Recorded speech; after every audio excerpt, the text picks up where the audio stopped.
नमस्कार दोस्तों। तो आज मैं एक ऐसे केस के बारे में बात करने वाला हूँ जो कि एक पुराना केस है और इतना ब्रूटल केस है कि आज के दिन के सद्दा अफ्ताब वाले केस की आपको याद दिला देगी। तो शुरू करते हैं इस कहानी को, जो है सुशील शर्मा और नैना साहनी के बारे में।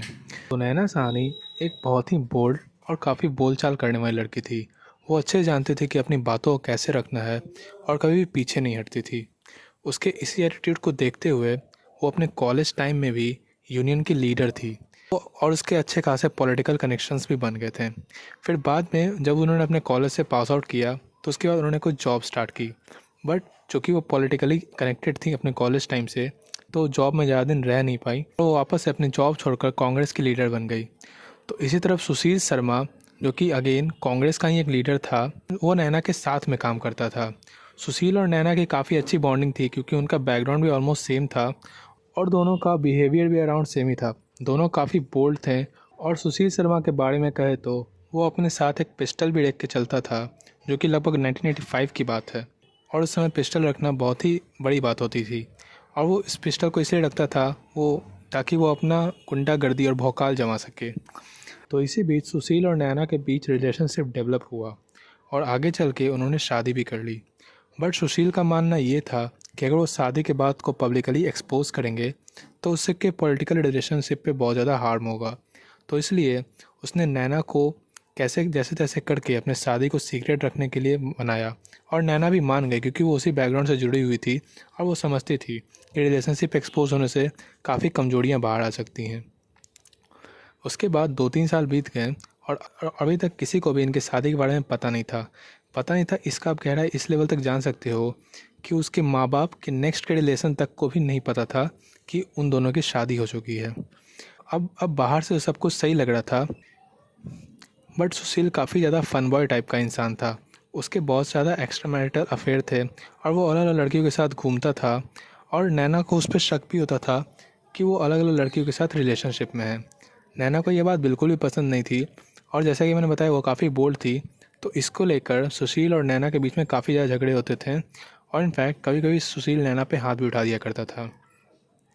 अब दूसरी तरफ नैना भी बहुत ज़्यादा सफोकेटिंग फील कर रही थी क्योंकि एक तो इस शादी के बारे में किसी को पता नहीं था और सुशील उस पर बहुत ज़्यादा टॉर्चर भी करता था और एग्जैक्टली अपोजिट सुशील नैना को बाहर जाने से अवॉइड करता था और किसी और से बात करने से तो बिल्कुल मना करता था। अब नैना को ये शादी सफोकेटिंग लगने लगी और वो इससे जल्दी जल्दी बाहर निकलना चाहती थी। तो इसीलिए उसने अपने ही एक एक्स बॉयफ्रेंड कह लीजिए और एक कांग्रेस के कलीग भी है जो मतलूक, उसे कांटेक्ट किया। मतलूक का अब नैना का एक्स बॉयफ्रेंड था और ये बात सुशील को पता थी। पहले तो वो इसे कैजुअल लेता था, बट उसे बाद में शक होने लगा कि मतलूक और नैना के बीच में कुछ अफेयर है। क्योंकि सुशील इतना कंजर्वेटिव था तो इसकी वजह से भी काफ़ी ज़्यादा झगड़े होते थे उन दोनों के बीच और नैना हमेशा मतलूक से बात करती थी। और इनफैक्ट नैना का ये भी प्लान था कि वो ऑस्ट्रेलिया जाकर सेटल करना चाहती थी और वो अपना नया बिजनेस स्टार्ट करना चाहती थी और वो इस रिलेशनशिप से आज़ाद होना चाहती थी। मतलूक बस एज अ फ्रेंड नैना की इस केस में मदद करना चाहता था और मतलूक की इनफैक्ट शादी भी हो चुकी थी। अब सुशील को ये पसंद नहीं था और वो हमेशा उस फ़ोन पे रीडायल करके चेक करता था कि लास्ट में नैना किससे बात करती थी। अब 1985 में मोबाइल फ़ोन होना भी बहुत बड़ी बात थी, तब लॉग्स चेक करना ये सब बहुत ही एडवांस चीज़ होती थी। तो रीडायलिंग एक ऑप्शन बचता था। फिर आया वो दिन, 2 जुलाई 1995। उस दिन भी एज़ यूजुअल नैना मतलूक से बात करी थी। सुशील घर में आता है और उसने काफ़ी पी रखी थी। सुशील को देखते ही नैना फ़ोन रख देती है। जब सुशील ने देखा नैना को फ़ोन पे बात करते हुए तो उसने तुरंत फ़ोन को रीडायल किया और इस बार दूसरे एंड पर मतलूक ने फ़ोन उठाया और उसकी आवाज़ सुन के उसे बहुत ज़्यादा गुस्सा आया। उसने तुरंत ही फ़ोन रख दिया और अंदर जाकर नैना से झगड़ा करने लगा और उसे इतना ज़्यादा गुस्सा आया कि उसने अपनी रिवॉल्वर निकाली और नैना पे 2 गोली फायर करी।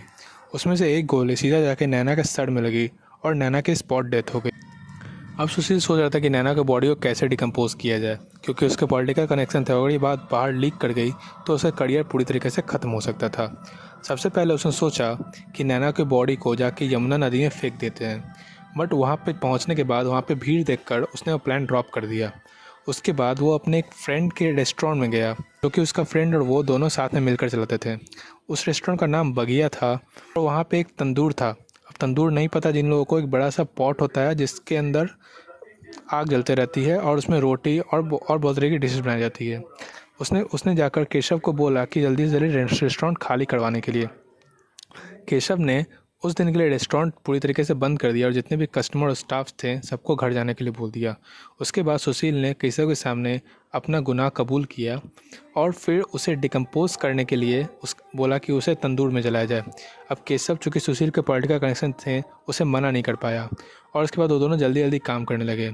अब तंदूर इतना छोटा था कि नाना की बॉडी पूरी तरीके से अंदर अट नहीं रही थी, तो सुशील ने अपने हाथों से अपनी वाइफ की बॉडी को पीसेस में काटा और फिर उसे जलाने की कोशिश की। और इनफैक्ट वो बॉडी जल्दी जल नहीं रही थी, तो उसके ऊपर से काफ़ी सारे बटर और घी डाले गए ताकि वो जल्दी जल्दी जल जाए और सारे सबूत जल्दी जल्दी मिट जाए। अब चूँकि बॉडी बहुत बड़ी थी और काफ़ी ज़्यादा घी और तेल भी उसमें डाला गया था, तो जाहिर सी बात है धुआं उठना था।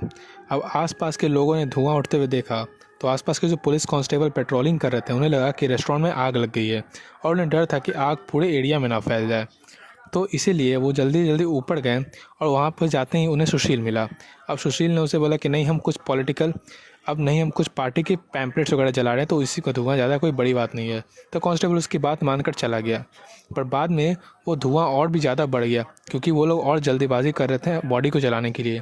तो आसपास के नेबर्स ने देखा और उन्हें लगा कि सच में बहुत बड़ी आग लग गई है और पूरे एरिया में फैल जाएगी, तो उन्होंने जल्दी जाके पुलिस को इन्फॉर्म किया।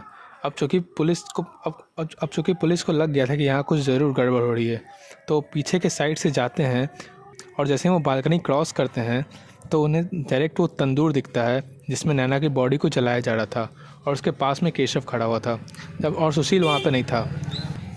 पहले तो केशव ने उसे बहुत सारा छुपाने की कोशिश की कि हम बस पैम्पलेट्स ही जला रहे हैं, बट जब पुलिस कांस्टेबल ने अच्छे से जांच पड़ताल की तो वो स्मेल किसी पेपर के स्मेल के जैसे नहीं थी, वो एक फ्लैश के जैसे की स्मेल थी। अब उसने अच्छे से तंदूर में झांक कर देखा, ऐसा लग रहा था कि किसी बड़े बॉडी को जलाया जा रहा है, जैसे कोई बकरा या कोई शीप। फिर उसके बाद केशव ने पुलिस के सामने सब कुछ कन्फेस कर लिया।